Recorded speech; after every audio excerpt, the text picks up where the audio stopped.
Es el 4 de abril. El año es 1995 y un pequeño pueblo de Tennessee, junto con su campo circundante, se ha convertido en el epicentro de una guerra entre varios grupos de interés más pequeños y un número de fuerzas de tarea móviles de la Fundación SCP. Los operativos de las Fuerzas de Tarea Sigma 7, también conocidas como amotinarse en el semáforo, Y4, con nombre en clave, por favor no me toques, y ETA 9, también identificadas como seguridad de masa, fueron enviados para someter a los residentes locales tras un conflicto reportado entre tres grupos anómalos activos en la zona. La lucha entre estos grupos de interés había escalado drásticamente, aunque sus armas principales no eran precisamente convencionales por naturaleza. En lugar de luchar con armas de fuego, estos tres grupos de interés estaban desplegando hongos, unos contra otros. Este incidente y el material anómalo involucrado se conocería como SCP-1627, las guerras de los hongos. Menos de 2 meses antes, en un pequeño y aislado pueblo montañoso de Tennessee, todo estaba tranquilo como de costumbre. Eso fue antes de que los habitantes del pueblo entraran en contacto con lo que, al principio, parecía ser una amanita muscaria bastante común, también conocida como el hongo agárico de mosca. Estos son fácilmente identificables por sus típicos sombreros rojos y manchas blancas, posiblemente incluso una de las especies de hongos venenosos más reconocibles, gracias a sus representaciones en la cultura popular. Pero a diferencia de los superhongos estéticamente similares de la franquicia Super Mario, los agáricos de mosca son todo menos seguros. No es raro que los niños terminen en el hospital después de comerlos, atraídos a ellos por su coloración brillante y asociaciones con la cultura pop. Usualmente, aunque son venenosos y causan varios efectos secundarios intensos al ingerirlos, como vómitos, sangrado interno, ceguera e incluso alucinaciones, la muerte por envenenamiento con agárico de mosca es poco común. Los que eran mucho más raros, sin embargo, eran los efectos secundarios del contacto directo con esta nueva cepa anómala de hongo agárico de mosca, descubierta accidentalmente por los lugareños de Tennessee en 1995.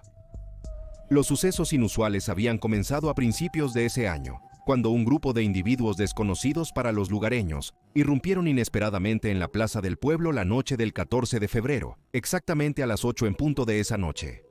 Cuando los lugareños les preguntaron, el grupo se identificó rápidamente como el culto de lo nuevo, un título que significaba poco para los ciudadanos desprevenidos.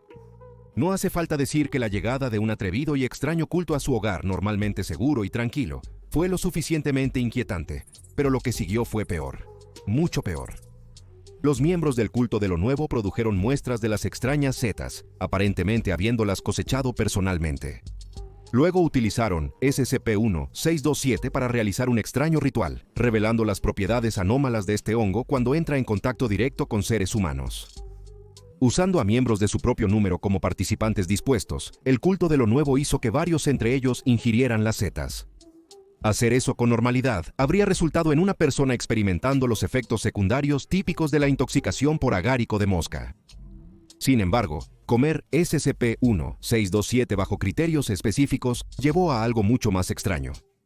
La cepa anómala de hongo necesitaba primero entrar en contacto con sangre humana, luego ser ingerida por un sujeto humano.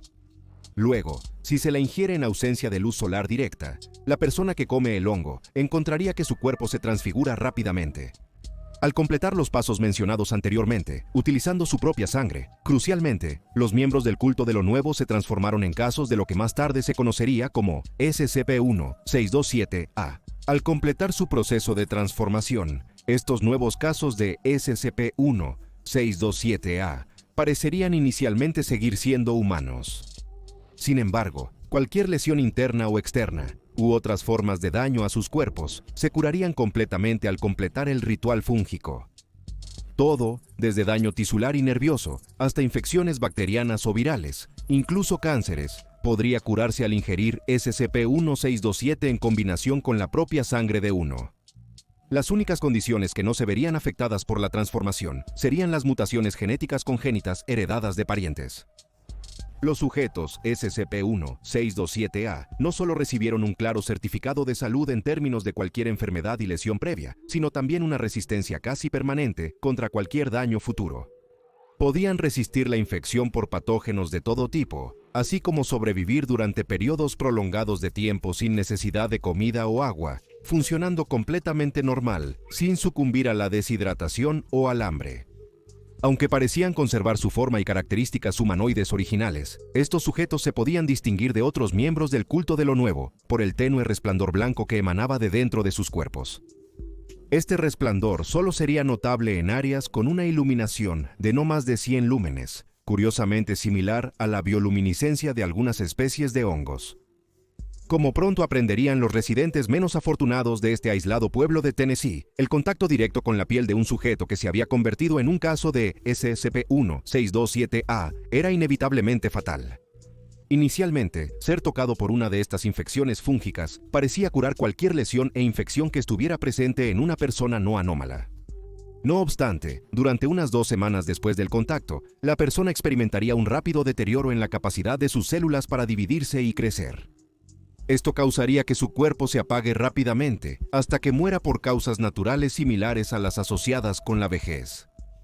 Mientras tanto, el SCP-1-627-A, que entró en contacto con el desafortunado individuo, parecería rejuvenecido, ya que este proceso es aparentemente la forma en la que se alimentan, cosechando nutrición de sus víctimas.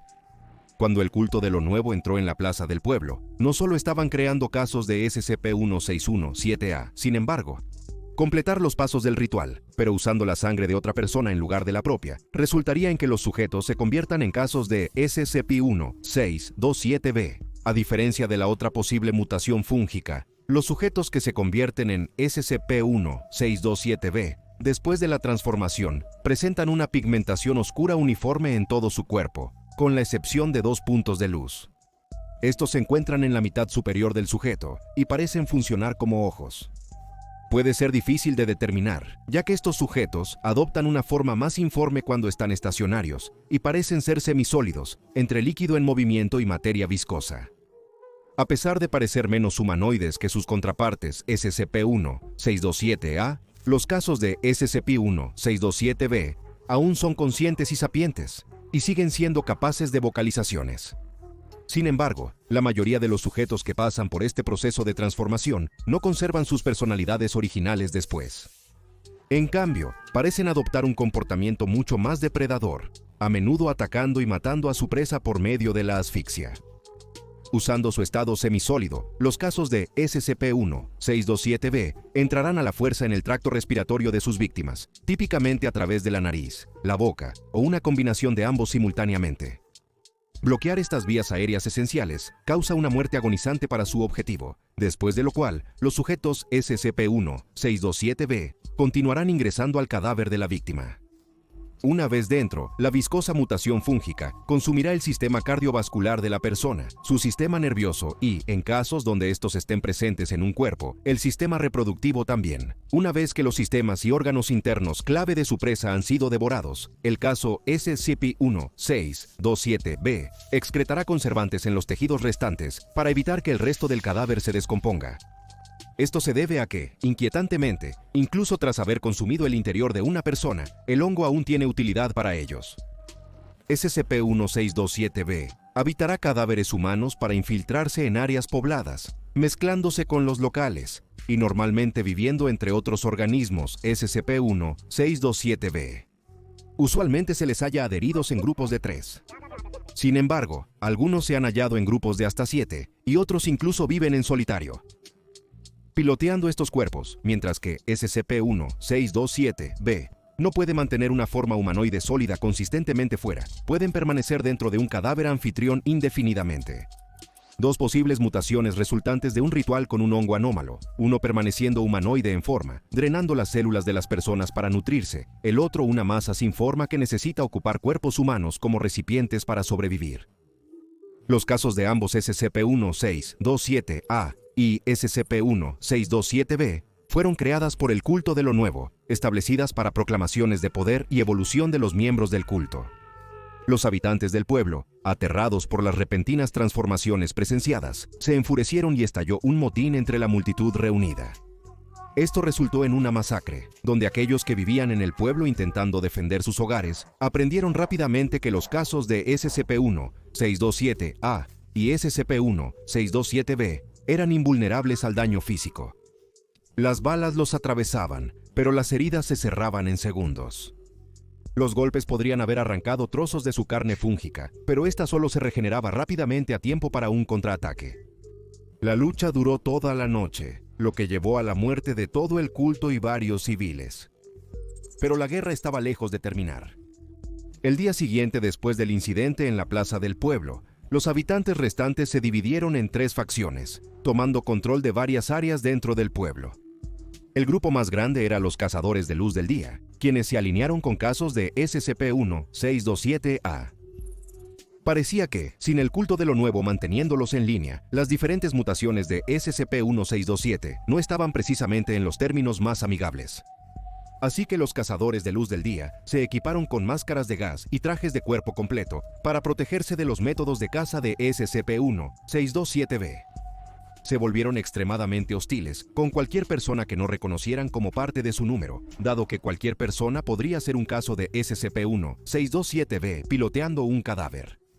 Esto implicaba que, aparte de los cazadores organizados, casi no se permitía a otros unirse. Los Cazadores de Luz del Día se dedicaron a destruir equipos de comunicación, incluyendo teléfonos, y a cerrar el acceso a Internet. Estaban decididos a detener la propagación de los SCP-1-627-B más allá de los confines del pueblo. Sin embargo, cuando se encontraron con los más humanoides de los SCP-1-627-A, los cazadores invitaron a estos mutantes fúngicos a unirse a sus filas, teniendo cuidado de no tocarlos.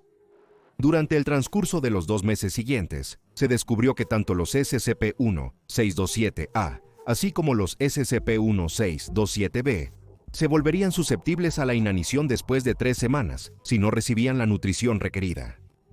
Para mantener vivos a los casos de SCP-1-627-A en sus filas, los Cazadores de Luz del Día capturarían miembros de otro grupo irrumpiendo en casas al azar en busca de ellos, o de otros casos de SCP-1-627-B. Las personas que encontraban eran utilizadas para alimentar a los SCP-1-627-A por los cazadores, aquellos que no eran ejecutados mediante incineración en el crematorio del pueblo. El grupo principal que se oponía y apuntaba a los Cazadores de Luz del Día se referían a sí mismos como la Hermandad de la Noche. Creyendo que los SCP-1-627-B eran el siguiente paso en la evolución humana, este grupo hizo de su propósito expreso difundir más casos de estas mutaciones fúngicas. Los miembros de la Hermandad ayudarían a los casos de SCP-1-627-B a encontrar personas de las cuales alimentarse y permitirían habitar sus cadáveres. Muchos de los miembros de la Hermandad de la Noche eran habitantes del pueblo, quienes estaban descontentos con las operaciones tipo milicia de los Cazadores de Luz del Día e intentaron volverse más reclusos para evitar enfrentarse con la fuerza opuesta. Hubo un número adicional de grupos de cultistas satélites que se formaron durante los meses siguientes, siendo el principal entre ellos al que se referían como los Terminadores. Los Cazadores de Luz del Día solían ignorar a estos cultistas y no tenían relación con la Hermandad de la Noche. Los Terminadores formaron sus propias creencias religiosas en torno a SCP-1-627-A y SCP-1-627-B, creyendo que cada uno representaba el bien y el mal, respectivamente. Los principios fundamentales de los Terminadores establecían que necesitaban mantener un equilibrio entre las 2 variedades de mutación fúngica, como preparación para lo que ellos llamaban el desmoronamiento. La secta creía que estos mutantes de hongos anómalos eran una señal del universo de que se acercaban los tiempos finales y que serían causados por extremos. A menudo celebrando reuniones en residencias privadas, los miembros de la secta de los Terminadores predicaban que su salvación vendría de permanecer neutrales y repudiaban los extremos de lo bueno o lo malo en igual medida. Invitaron a los no iniciados a unirse a su culto, enviando oradores conocidos como los ecualizadores, para conversar con los habitantes sobrevivientes del pueblo, con el fin de convencerlos de que los Terminadores brindarían protección contra las entidades SCP-1-627 mientras se preparan para el desmoronamiento. Las tensiones entre estos 3 grupos finalmente estallaron, y para cuando la Fundación SCP envió sus fuerzas de tarea móviles Sigma-7, Y-4 y ETA-9 al área, la ciudad había sido arrastrada a un conflicto en toda regla. Los Cazadores de Luz del Día se volvieron más paranoicos por la amenaza de SCP-1-627-B, volviéndose unos contra otros, ya que las figuras clave que organizaban la milicia comenzaron a creer que habían sido infiltrados por las entidades fúngicas anómalas. Su estructura interna se erosionó, con la traición entre los miembros obstaculizando sus esfuerzos para movilizarse.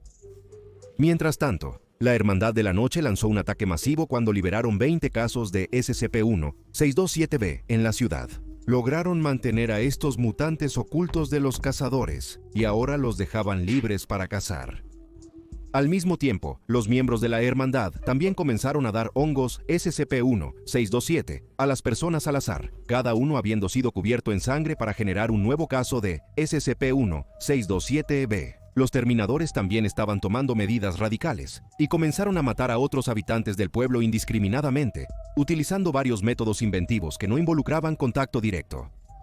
En algún momento, el culto apocalíptico llegó a la conclusión de que matar no estaba tomando ningún bando, sino que era más bien una acción neutral. Algunos lo consideraban justificado, describiendo el acto de quitar una vida como capaz de ser tanto misericordioso como malicioso. Matar al azar, se dieron cuenta algunos terminadores, también mataría a todas las personas restantes en el pueblo, o a todas las entidades SCP-1627, permitiendo así que caiga en el medio, alineado con su propio sistema de creencias distorsionado.